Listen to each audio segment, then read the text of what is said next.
We have to take Congress in 2018. We must. It is phase 2 in the Trump reformation of making America great again. It is phase 2 to make sure that we have a Congress that will get behind President Trump's agenda to put America first. Dr. Shiva Ayyadurai, one of those individuals who has stepped up to the plate and is running for Congress. He will be running against Elizabeth Warren, the fake Indian. What a fraud, what a phony that woman is. Why don't we replace a fake Indian with a real Indian? Why don't we replace a pseudo-intellectual with a real intellectual? That is Shiva Ayyadurai. Glad to be joined by him today, vashiva.com, shivaforsenate.com. His list of accomplishments is too long to read here on air. But Shiva, you were at CPAC. You were speaking this week. You also wanted to talk about gun control in the wake of the Florida shooting. But first, let's talk about CPAC. You were at CPAC. Trump gave an amazing speech. It seemed like a very energized event as well. What was your experience like there? Yeah, Owen, we went to CPAC. This time, we not only sort of went there to observe, we actually went there and we got a booth there and we distributed 2,000 flyers which said only a real Indian can defeat the fake Indian. You may have seen it. It got press on Guardian. It got picked up by The Independent. It went viral all over the internet. What was interesting was a lot of people don't know CPAC is really, an old Bush establishment organization. They have to now accept Trump because he is fundamentally the leader of the Trump movement. But when we went there, we had our booth registered. This is what's fascinating. 3 days ago, Owen, we arrived there and they say our booth has been voided. And we ask why. They give us no reason. And they proceed to tell us a guy by the name of Ian Walters, who, by the way, is the same guy who said that Michael Steele, the only reason he became the RNC chairman was because he was a black guy. Okay? So this guy proceeds to tell us that we should not be there. Our booth was voided. And we actually have the actual receipt that we share with him, which is the bank processing. So then CPAC, another financial director, comes to us and he basically gives us a fraudulent receipt which says our booth was voided 2 days ago. Anyway, we talked to our bankers and the booth was literally voided after about 15 minutes of us engaging with them, Owen. So regardless of this, we found out 2 of our other guys went and set up the exhibit booth and no one said anything. So for a whole day, we distributed these flyers. And next day, after President Trump spoke, we distributed about 2,000 flyers. The bottom line is, you got to understand, we still have a big fight going on because there's a Trump movement, and then there's the establishment Republicans, who, by the way, didn't allow Dinesh D'Souza to speak at this event, and they also didn't allow the editor, Gateway Pundit. But it was a big victory for us was because it took them 2 days to figure out that we were there. We had paid all of our stuff on time, so they committed fraud, and we're seriously considering a lawsuit against the CPAC leadership, particularly this guy, Ian Walters, Matt Schlapp, and Ryan McGowan. But the big thing was, Owen, it was very energized. All the Trumpsters loved us. They were really happy to see us. We probably had about 80–90% of people who knew us out there. But the most important thing, Owen, out of this was we are the ones who basically exposed the fake Indian. It was our consistent hammering. We're going to take full credit for this on the fake Indian, sending her the genetic test, that then the Globe picked up on it, which is an ultra-liberal newspaper. And then, in fact, the Wall Street Journal picked up on it. So we take full credit for completely exposing the fake Indian in Massachusetts, where the liberal press and even the Wall Street Journal now has to acknowledge that he has a problem. And that's what I will do in Massachusetts. We're going to go after not only the fake Indian now, Owen, but we're also going to go after the establishment GOP, which is in complete cahoots with Warren. So I consider this a big victory. CPAC was great, but you got to understand the CPAC establishment. Matt Schlapp, by the way, was a political director for the Bushes. Let's not forget that. So President Trump gave an awesome speech, and I think we're in a very interesting point in the Trump movement because the establishment Republicans are still in the lurches there, right? They're looking for him to fail. That's why the Trump movement now really needs to take on version 2 or 3.0, which is what we represent, which is really about against the establishment. You see that little T-shirt back there where we have the devil with two heads of the Republicans and Democrats, and that's what we're doing here, Owen, and it's very, very exciting. Well, yeah, and I mean, I know that you've been dealing with pushback from the establishment Republicans and the GOP ever since you tried to run as a Republican, you dealt with so much flack, you decided to just say, screw that, I'll run as an independent. I think it was a good move for you, and it's paid off so far. But it's almost like not just are we dealing, obviously your campaign, the real Indian versus the fake Indian, but you've also kind of got, real conservative versus fake conservatives. And there seems to be that kind of ongoing battle that we have to be paying attention to now as well. But when you look at the different campaigns that are kind of propping up right now around the country, it seems to me that that's going to be kind of the focus point. It's not there yet, but I feel like once the rubber meets the road and people are really hitting the campaign trail hard and these races are really coming down to the final straw, it's going to be like, okay, most of the country that goes to the polls that are going to vote Republican are going to support Trump. So are you going to support Trump? They're going to be asking that question. And if you've got a candidate that's not willing to say that, I don't see how they're going to be successful. Well, yeah, I mean, look, Donald Trump started something that in many ways is bigger than him now. It's a Trump movement. And that movement was centered around against the establishment. And we all need to recognize that. And for that, I think we owe him a historic gratitude. He's in the swamp there. He's got to play games to survive. He's got to joust. We don't even understand the 3D level of chess he's playing. But fundamentally, he unleashed a movement which was against the establishment. That's why people came to vote for him. Next door in Rhode Island, there's a governor called Joe Trillo. He is Trump Republican. He's decided to run as an independent. So I'm telling you, 5-10 years from now, what we started doing in Massachusetts is going to become standard operating model, which is people are going to realize both of these parties don't give a damn about the American people. They're about for the establishment, by the establishment, and independence is what it's really about. That's why our slogan is, declare your independence. And fundamentally, it's going down, when you say what is conservative, it's ultimately a model of decentralization, right? That it's not a finite set of people know better than you or me. We know better. The citizens who are out there working, the American working people, black and white, actually know what's good for them. And that's what declare your independence means. And it's really declaring our independence from the military, industrial, academic complex. In Massachusetts, Elizabeth Warren is the face of that. She's got Harvard on one end, which is part of the academic complex, which is really, as I've mentioned over and over again, it's really a who just got boondoggled. I don't know if you heard this, but they just got boondoggled on $1 billion investment. Did you hear about that? No. What is that?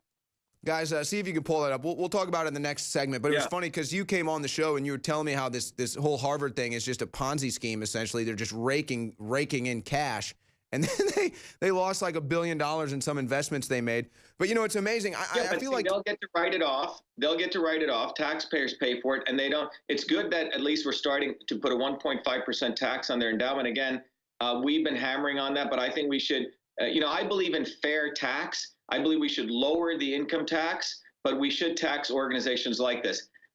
Interesting. Yeah. Well, the interesting thing is last year or a year before, their hedge fund managers got paid $58 million, 6 or 7 of them. Think about that. And this organization says that they're a university. They're basically a Wall Street hedge fund. And Elizabeth Warren has said nothing against them. Charlie Baker, who's a GOP never Trumper governor, has said nothing against them. And neither has Mitt Romney. So it's part of the Harvard sewer, which feeds a swamp in D.C. And I think alternative to that is working people like you and I and others who actually innovate. MIT represents by and large that. I mean, it too is part of the industrial complex, but at least the guys down at MIT, they've created nearly 33,000 businesses, which have generated $2 trillion in revenue for this country per year. Yeah, and you don't see MIT trying to get their fingertips on every industry in this country like Harvard does. I mean, Harvard basically runs Google. I mean, you graduate from Harvard, you basically got a foot in the door at Google or in government. But, it's amazing. The fake identity politics of the left are really more exposed in your race against Elizabeth Warren than anywhere else. My guest is Dr. Shiva Ayyadurai, inventor of email. He is now running for Senate as well against Elizabeth Warren.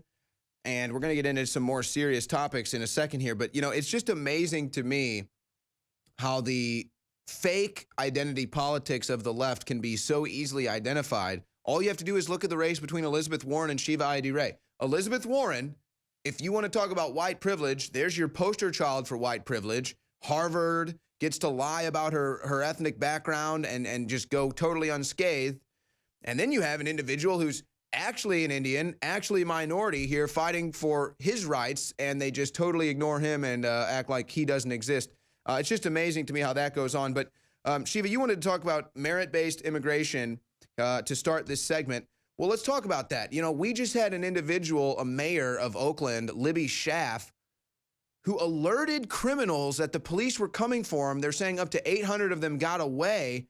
I mean, this is insane. How can we even get to merit-based immigration when we've got local mayors that are actively working to obstruct justice and aid and abet criminals? Yeah, I mean, look at Owen. You know, when my parents and I came from India to here, there were two things, two principles that I think everyone can get around, and we really need to get over this nonsense. The two issues that make this country great were meritocracy, and the other thing was rule of law. You see, many other countries, people forget, they don't have really rule of law. There's corruption is sort of rampant everywhere. Albeit we have corruption in America, it's at very deep, high levels. You call it deep state. But in most countries, it's everywhere. The other piece is that meritocracy. You know, my mom would say in a country like India, you can get discriminated 9 different ways, in America 3. But if you worked hard enough, you could overcome that. But meritocracy and rule of law is what made this country great. Now, when you start taking that away, fundamentally, you start destroying the fabric of this country. And the career politicians, they're the reason why this takes place, because they care about one thing, Owen, about getting elected and getting reelected. So for them, they exploit illegal immigrants, right? So in the recent bill, fortunately, it got canned, was they had put ahead 1.8 million DACA people ahead of 1.5 million legal immigrants. There's a lot of people who've gone through the visa process or applying. They are going to be sent by green card 70 years back, 70 years visa backlog. So what are we training people? What we're training people to do is to say, you know what? Meritocracy doesn't matter. What matters is that it's okay to break the law. So why does it even matter to be a legal citizen? So the merit-based immigration is the model that made this country great. At CPAC, you know, Trump gave a good speech. Forget, you know, anyone who hates Trump should ask, what's wrong with this fundamental issue that you should come here with skills or be ready to acquire skills and contribute to this country? There's nothing wrong with that. Any country wants that. So when you look at you know, a mayor like this or what's going on with sanctuary cities, it's fundamentally going to destroy the fabric of this country, and it's already starting to. And in my opinion, that cultural destruction of this country is very closely related to the gun control issue. The gun control debate has nothing to do with gun control. You know, as a systems guy, when I look at it, the politicians, most of them very, very stupid people, like to always isolate things as one thing. But when you look at it as a systems problem, you find out that we've created at a deep level a culture of violence in this country, right? And it's beyond, you know, guns. You know, in the 70s, 80s, the same number of guns were around. You didn't have this kind of nonsense. You know, it's clearly been shown that a lot of these young people are on psychotropic drugs. Right, the health and food that people are being given affects the brain, and I can talk at length about it as a PhD. Yeah, which you're also MIT. fighting that on. I mean, you're also, you know, fighting Monsanto on that as well. Yeah, in fact, by the way, Owen, we have a great movie that was produced by Pierce Brosnan, you know, 007 and his wife, who have really put their, you know, many ways they put their reputation on the line to do this movie called Poisoning Paradise.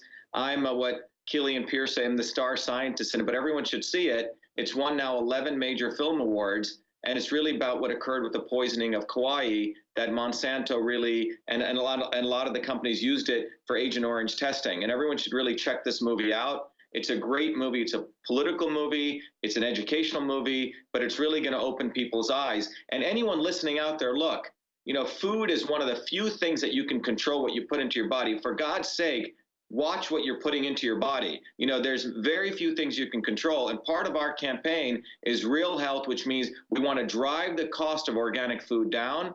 You know, companies like Whole Foods and Amazon are really industrializing organic food. This is a longer topic, but fundamentally, food is a $4.7 trillion business. You know, part of our campaign is we want to make vo-tech schools and farming schools. If people go, if they work for 2 years after, they should get relieved off their tuition. We need more farmers. The average age of a farmer is 62 years old. You know, we don't have enough skilled labor in this country. And these are the foundations that we need to address in this country, that's where fundamentally leads to violence in this country. People feel destitute. They feel like they have no hope. And you really look at the gun control issue, you're looking at people. Psychotropic drugs is one tentacle in it. You have a lot of no one goes after the video game guys. Look, there's a lot of good video games out there which are educational, but I got to tell you, when you can go rape people in a video game, shoot them up, and you're on psychotropic drugs, and on top of it, you're not eating well, I'm telling you, that creates in a biological system epigenetics where you're upregulating things that is not going to make a healthy human being. And no one wants to discuss that core issue because none of these politicians understand science or engineering. They want to just, talk about the Second Amendment. It has nothing to do with the Second Amendment. So we really need to go to the core of this issue. And I think that, you can obviously point to the things that psychotropic drug manufacturers and video game companies have in common is what? They advertise on television. They advertise on mainstream news. So, of course, mainstream news is going to talk about that and hurt their advertisers. Now, we're not calling for anything. You have Google, and, one of the things is Supreme Court judges are doing rulings that are very bad behavior. We have the right, by the way, to impeach Supreme Court judges. And we have, as a community, not exercised that. When you can do, you can throw cats going against a wall. Yeah, free speech is one thing, but even the First Amendment has certain limits on it. For example, you can't call fire in a theater, right? You can't do defamation and libel. And my issue that we have is this is a culture war ultimately. What kind of culture are we creating when young people are openly, the school systems are giving people 30, 40% of these kids on Ritalin and all sorts of drugs? We are creating a unhealthy culture. Yeah. I'm talking about a biologically unhealthy culture. What you put in your mouth affects you. What you see affects you. What you hear affects you. These are all biological inputs. And again, none of these politicians, they're not architects, they're not engineers, they're not entrepreneurs, as Washington, Jefferson were. These guys are mainly a lot of very stupid people. And that's why we need people like you, people like Trump, people like Savage to run for office that actually have the experience. But real quick, we got 30 seconds here. You bring up epigenetics, something that nobody talks about. I've never even thought about it. What about the impact of video games on the next generation of people? I mean, is that something that concerns you? Well, yeah. I'm saying, when new things come as inputs, we got to really look at these things. I'm actually starting, by the way, Owen, to look at I have a spreadsheet now looking at all the school shootings, and I'm starting to do my own analysis because no one's done the analysis. But the bottom line is we need innovators, scientists, people actually work for a living in government. People should go to shivaforsenate.com, donate whatever you can, help us out in any way. But it's people like us, it's people like